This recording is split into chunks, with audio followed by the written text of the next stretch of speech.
भारत राष्ट्र समिति के 25 साल जश्न सिल्वर जुबली जलसियाम में शिरकत करने वाले हुजूराबाद हल्के के अवाम उन्नास और पार्टी कायदीन और कारकुनों से अवामी मुकामी रुकने असम्बली पाड़ी कौशिक रेड्डी ने इजहार तशक्कुर करते हुए कहा कि हल्के के अवाम बिलखुसूस रियासत के तमाम तबकात में KCR और पार्टी की मकबूलियत में कोई कमी वाक़ई नहीं हुई। हालिया एलका तुर्ती का जलसा पार्टी की मजबूत बुनियादी ढांचे को वाज़ेह करता है। उन्होंने तवक्को जाहिर की है कि आने वाले इदारे-जात मुकामी के इंतखाबात में भारत राष्ट्र समिति के उम्मीदवार तमाम नशीस्तों पर भारी अक्सरियत से कामयाब होंगे। उन्होंने एलका तुर्ती जलसे को कामयाब बनाने वाले तमाम कायदीन, कारकुनों, अवाम और सहाफियों से भी इजहार तशक्कुर किया।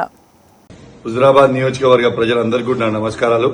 నిన్న వేలాది మంది కేసీఆర్ గారి సభకి తరలి వచ్చినందుకు మీ అందరికీ కూడా పేరు పేరున ధన్యవాదాలు తెలియజేస్తూ, మరియు మీ అందరు కూడా హుజురాబాద్ నియోజకవర్గాన్ని మొత్తము గులాబీమయం చేసినందుకు కూడా మీ అందరు కూడా ధన్యవాదాలు తెలియజేస్తూ, మీ అందరికీ కూడా ఎప్పుడు అందుబాటులో ఉండి మీకు సేవ చేస్తా అని చెప్పి సందర్భంగా తెలియజేస్తూ, మరొకసారి మీ అందరు కూడా పెద్ద ఎత్తున హుజురాబాద్ నియోజకవర్గం నుంచి తరలి వచ్చినందుకు కూడా నా చేతులు జోడించి శిరస్సు వంచి మరి మీ అందరు కూడా ధన్యవాదాలు తెలియజేస్తున్నాను। జై తెలంగాణ, జై కేసీఆర్।